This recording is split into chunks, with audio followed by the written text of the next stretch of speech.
All right. It's 6 o'clock. Good evening, everyone, and thank you so much for joining us. I'm Kimberly Starks, Principal Consultant of Blue Scorpion Reputation Management. For me, it's been actually been an adventure since the beginning. I kind of immediately started looking for ways to stay engaged and very busy. And there are a lot of tools that I like to use to collaborate with others at work, outside of work. And it was just really cool to not only use those tools, but also look for new ones. So it's just been a really cool time for nerds like me. Also spent a lot of time gaming, of course, because that's what I would do in a time like this. I think I'm getting better.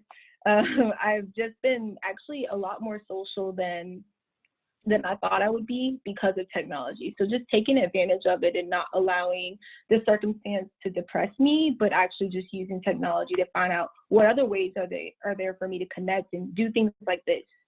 It's really cool. Angel, pick it up from there. Talk about some of the steps that you would suggest that people fully embrace technology.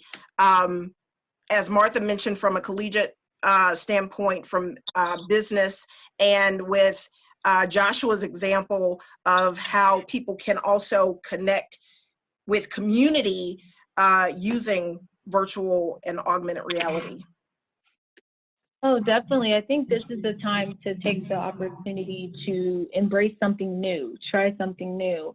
I feel like if anyone felt like any of the things that were talked about was something they couldn't be good at or they weren't familiar with, you kind of do have the world on pause to go and learn and gain these skills of how to use video conferencing. For some people, this is the first time they've ever had to work from home or video conference. Some people have not used these tools. So this is a time to actually learn and feel like it's okay to not get it so quickly. Because back before, it was like everything was going so fast and you don't want to get left, so you wouldn't even try it.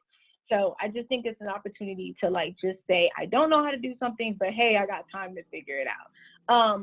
Other than that, I will also say this is the time to literally go learn as far as earning certifications. Like, I'm a software developer, so I'm now studying for my AWS certification, and this is a great time to go through the labs and actually talk to people who already have that certification. I'm even looking at, programming languages I've never even tried before, because this is just the time to do that. Like you said with Hubs, I remember the online space from my art class when Josh came to my school last year. The art students were very not with technology, or they didn't like the idea of getting too techie. You put them in that room, the whole class was having fun. They were drawing everywhere, they were putting GIFs, they were putting videos. It was so interactive, and it makes me think about what Martha said earlier before the call about just that in person.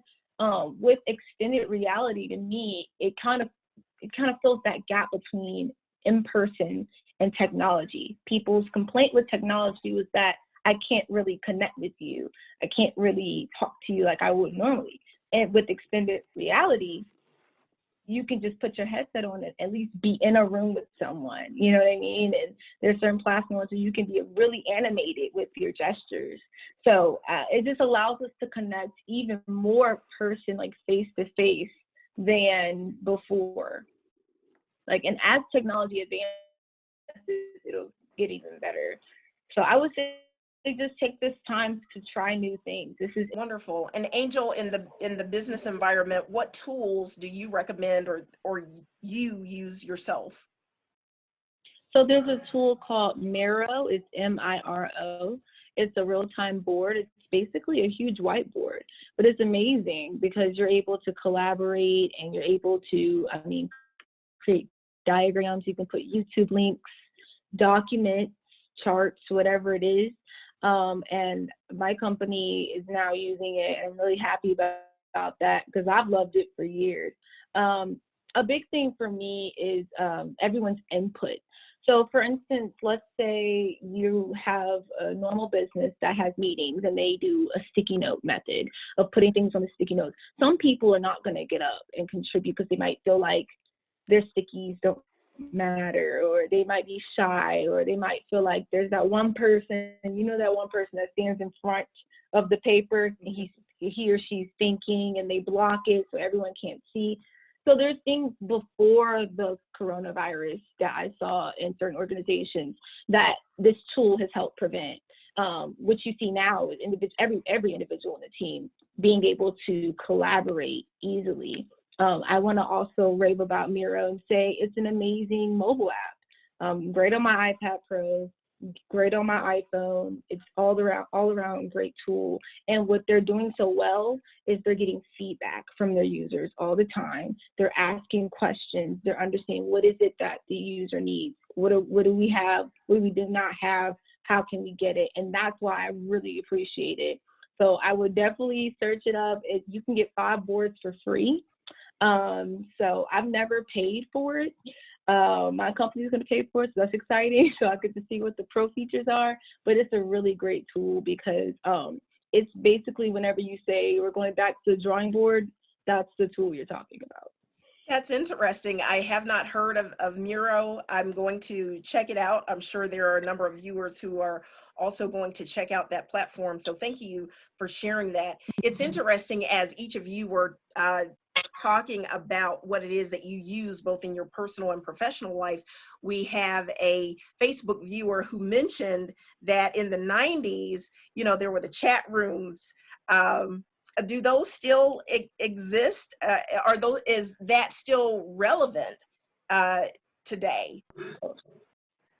I think Slack and what's the one all the gamers use?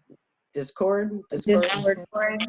I think those have taken over, so it's not IRC or whatever the old protocols were, but people still need to chat with other people. Like, it's just a human need, and I think 500 years from now, if we're all on the Starship Enterprise, or we've uploaded our brains, we're still going to need that sense of human connection. Yeah, I think that my personal fight or beef, whatever, with email and normal chat is the concept of, like, when you have, even with 2 people in a conversation, but when you have 2 or more individuals, sometimes you want to talk about multiple topics. And if you only have this person talks and this person talks and this person talks, then not only is it cluttered, but then some people can't speak on whatever they want because they feel like the topic and the conversation has changed. And that's what I like about Slack, because you can have all these separate threads. And the thing about email is you have that reply versus reply all situation. And then you accidentally hit reply and you meant to reply to everybody, or the opposite. And then you got to CC this person, but this person's line copied.